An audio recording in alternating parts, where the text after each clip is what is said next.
Perkenalkan, nama saya Teresia Wulandari, NIM 066 dari Pendidikan IPS 2019B, Universitas Negeri Surabaya. Video ini merupakan video yang berisi tentang 8 keterampilan mengajar. Assalamualaikum warahmatullahi wabarakatuh. Waalaikumsalam warahmatullahi wabarakatuh.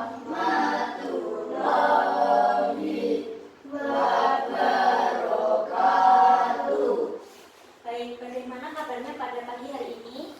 Baik. Alhamdulillah baik ya.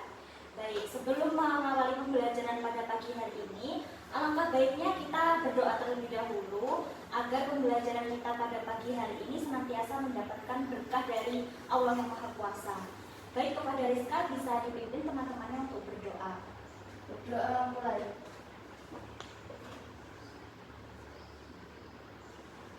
Selesai. Oke, semuanya sudah sarapan ya pagi hari ini? Sudah. Oke, sebelum kita memulai pembelajaran, Ibu absen dulu ya untuk mengecek kehadiran kalian. Yang pertama ada Aidil, Cahyo, Rafa, Raihan, Rizka, Yustin, Oke, semuanya hadir ya, alhamdulillah.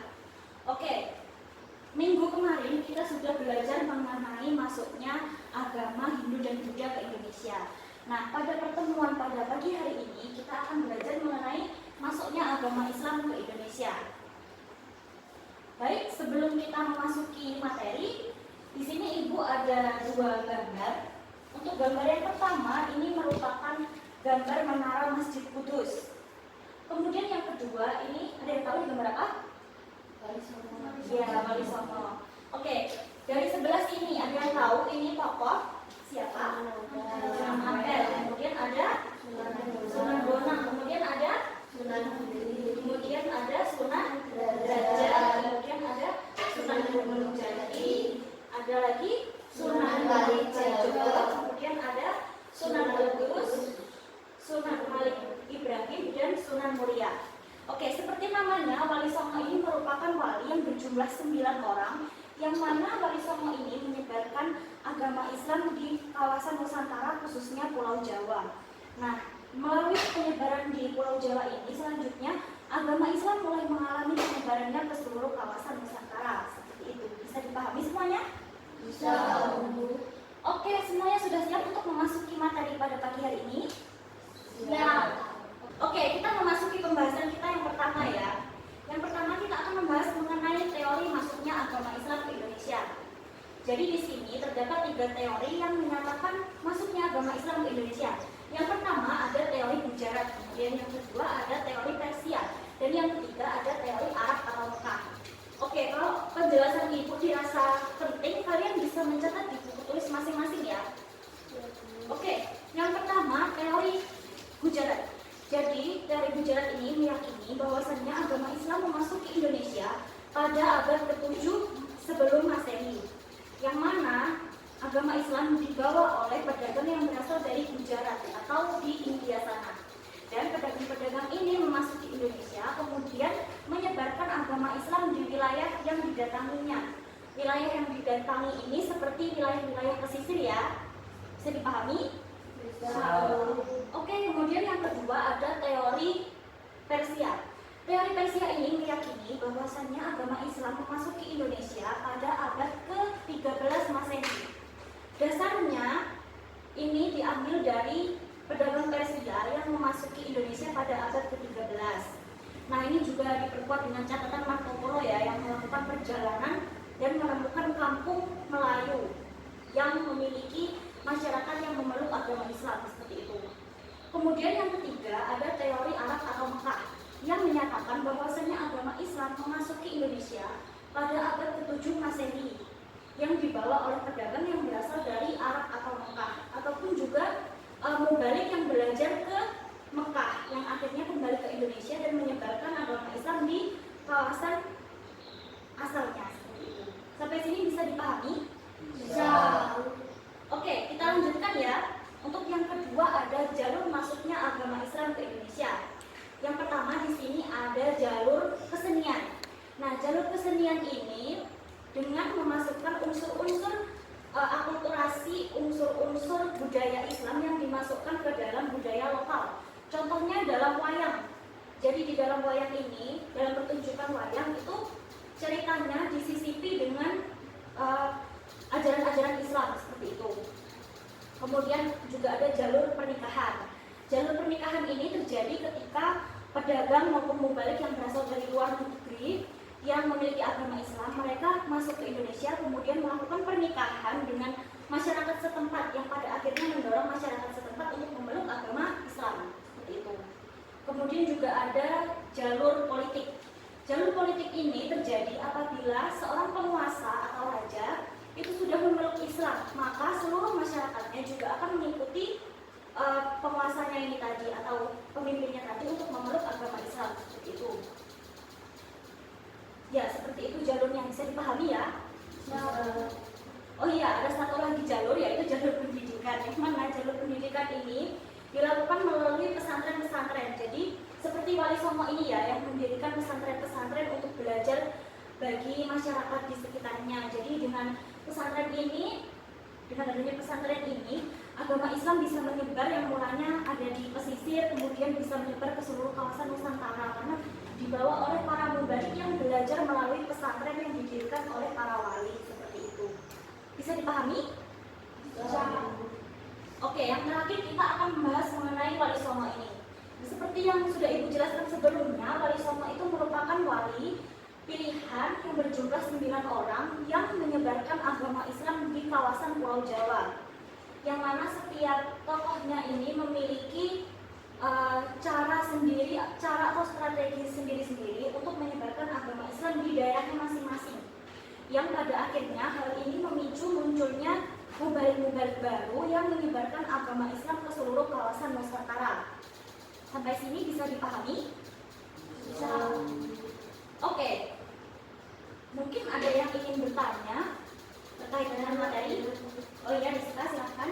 Hambatan apa saja yang ditemui oleh kawan yang menyebarkan agama Islam pada saat itu? Oke, mungkin dari teman-teman semua ada yang ingin menjawab, silahkan angkat tangan. Saya Bu. Oke, antusias sekali ya semuanya. Mulai dari Rafa. Masyarakat lokal menolak ajaran baru yang disebarkan. Ya, benar sekali. Jadi masyarakat lokal itu terdapat dua jenis ya. Yang pertama masyarakat yang terbuka dan juga masyarakat yang tertutup. Kalau masyarakat yang terbuka, mereka sifatnya menerima perubahan dan pengaruh dari luar. Artinya seperti agama, kebudayaan dari luar, mereka welcome untuk menerima. Kemudian kalau masyarakat yang tertutup, mereka cenderung menutup diri dan tidak ingin menerima pengaruh dari luar. Oleh karena itu kalau masyarakat yang bisa dimasuki agama Islam itu merupakan masyarakat yang terbuka. Kemudian masyarakat yang tetap kukuh untuk mempertahankan kebudayaan lokal itu masyarakat yang tertutup seperti itu. Ada lagi? Ya, Yustin? Perbedaan wilayah. Ya, perbedaan wilayah. Jadi seperti yang kita ketahui, Indonesia itu kan sangat luas ya. Terdiri dari berbagai macam pulau, kemudian juga ada pegunungan, dataran tinggi, pesisir seperti itu. Nah, kebanyakan dari masuknya agama Islam itu kan berasal dari pesisir. Jadi kalau orang yang berada di pesisir otomatis akan cepat untuk mendapatkan pengaruh agama Islam. Sedangkan mereka yang berada di pedalaman atau pegunungan, mereka cenderung lambat untuk menerima pengaruh Islam tersebut. Seperti itu. Bisa dipahami, Yustin? Ada lagi? Ya, Rehan? Masyarakat lokal merasa ajaran Islam masih asing. Ya, benar sekali. Jadi ajaran Islam itu kan masih baru masuk ke Indonesia pada saat itu karena masyarakat Indonesia pada saat itu masih berpegang teguh pada kebudayaan lokal, baik animisme, dinamisme, kemudian agama Hindu dan Buddha. Jadi agama Islam itu seperti ajaran asing yang masuk, akhirnya itu menjadi hambatan yang menyebabkan agama Islam sulit menyebar di Indonesia seperti itu. Bisa dipahami ya semuanya terkait pertanyaan dari Rizka? Bisa. Oke. Karena semuanya masih pada ngantuk-ngantuk, gimana kalau kita games? Gamesnya seperti biasa yang biasa Ibu lakukan, gajah dan semut. Masih ingat semuanya? Masih ya. Kalau ibu bilang gajah, berarti ukurannya gimana? Besar. Kalau ibu bilang gajah, ukurannya besar. Kalau semut, ukurannya kecil. Seperti itu. Gimana? Langsung dimulai saja. Gajah semut, gajah semut, gajah besar. Oke. Gajah semut, gajah semut kecil. Kecil. Oke. Justin ya. Gajah semut, gajah semut, gajah besar. Gajah semut, gajah besar. Besar begini ya, Rafa. Oke, kalian sepertinya susah konsentrasi. Ini kenapa ya? Oke, satu kali lagi. Gajah semut, semut. Besar. Kecil, seperti itu. Satu kali lagi nih, biar semuanya semangat, tapi harus benar. Gajah semut, kecil, ya benar sekali. Oke, semuanya sudah konsentrasi lagi ya. Oke, ya, jadi semuanya sudah memahami pemaparan materi dari ibu tadi, sudah paham? Sudah. Oke, jadi di sini ibu akan memberikan soal kepada kalian. Jadi nanti kalian yang bisa menjawab langsung saja angkat tangan. Kemudian bagi kalian yang menjawab dengan benar nanti akan mendapatkan nilai tambahan dari ibu. Seperti itu ya. Sepakat ya semuanya?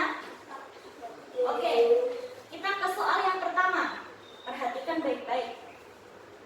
Apa saja teori tentang masuknya agama Islam ke Indonesia? Yang bisa angkat tangan? Ya, Caryo. Ada 3 teori, yaitu teori Gujarat, teori Persia, dan teori Arab. Ya, benar sekali. Jadi, teori tentang masuknya agama Islam ke Indonesia itu ada 3 teori. Yang pertama ada teori Gujarat, kemudian teori Persia, kemudian juga ada teori Arab atau Mekah. Oke, siap-siap semuanya, kita ke soal yang kedua.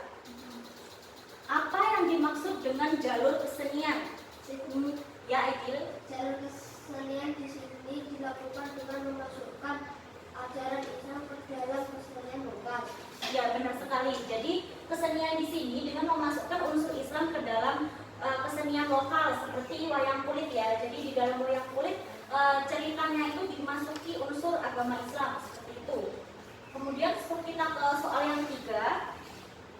Bagaimana cara menyebarkan agama Islam yang pada mulanya di kawasan pesisir itu bisa menyebar ke seluruh kawasan Nusantara? Ibu, Ya, Rafa? penyebaran dilakukan melalui jalur pendidikan dengan pesantren yang didirikan. Oke, jadi melalui pesantren ya, di mana pesantren ini menghasilkan para mubalik yang selanjutnya akan menyebarkan agama Islam ke wilayah asalnya, seperti itu.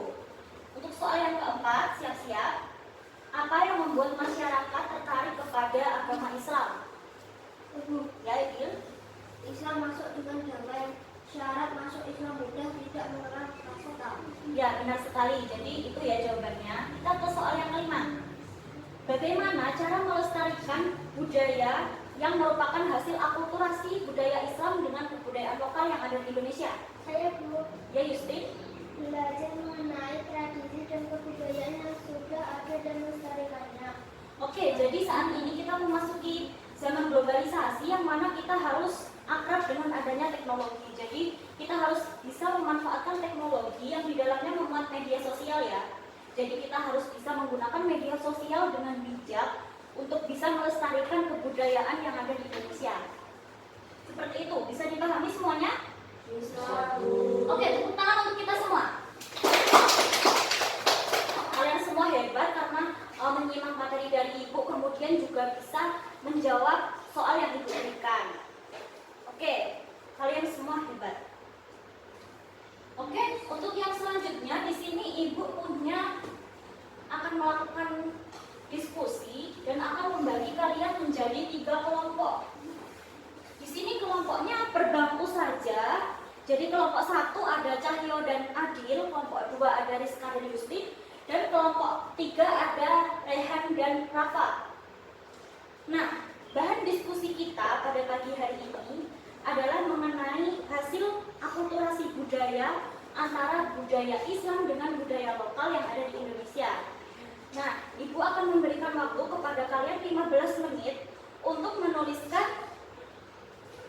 menuliskan hasil akulturasi tersebut.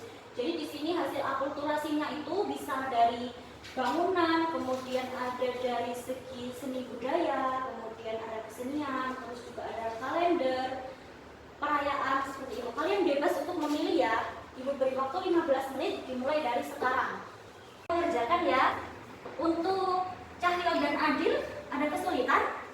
Tidak, Bu. Oke, kalian di sini mengambil kesenian ya.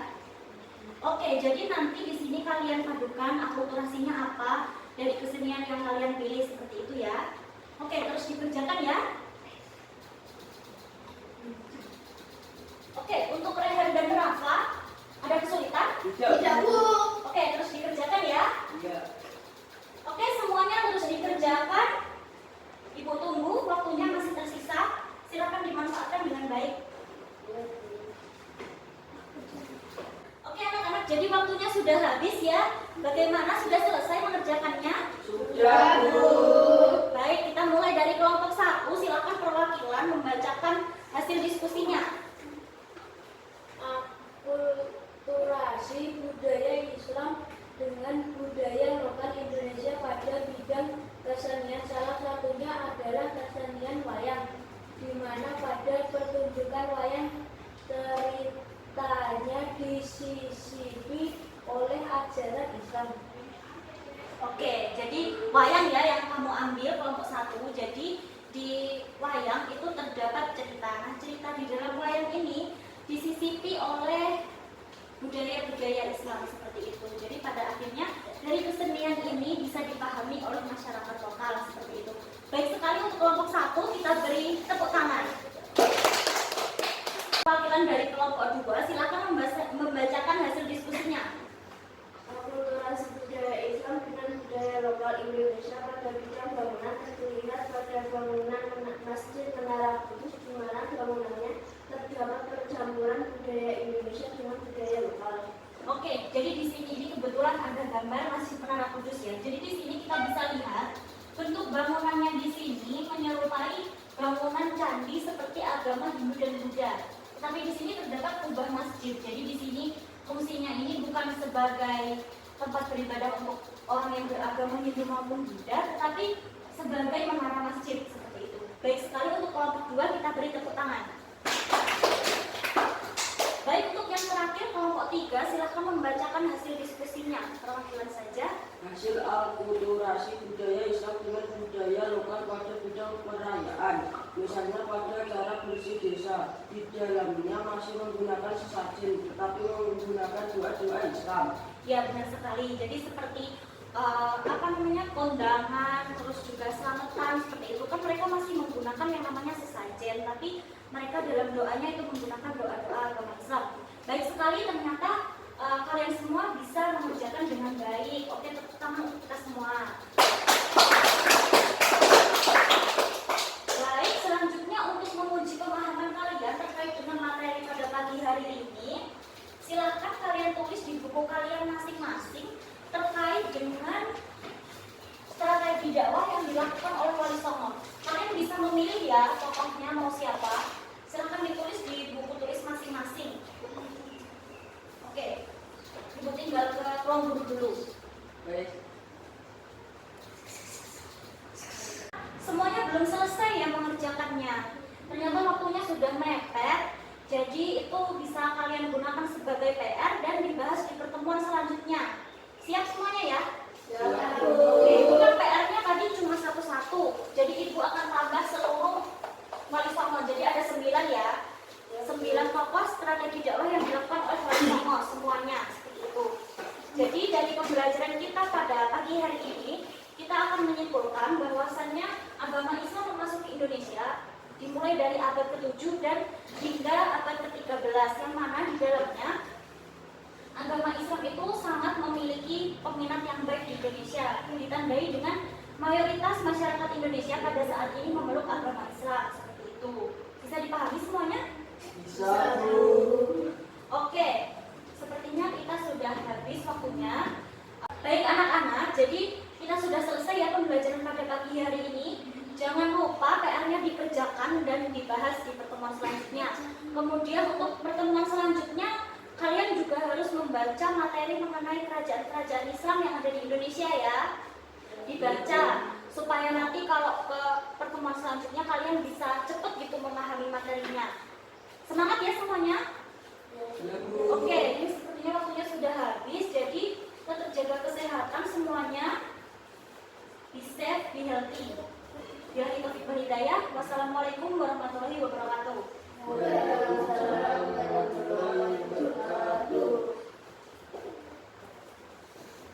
Selamat pagi. Terima kasih. Wassalamualaikum warahmatullahi wabarakatuh.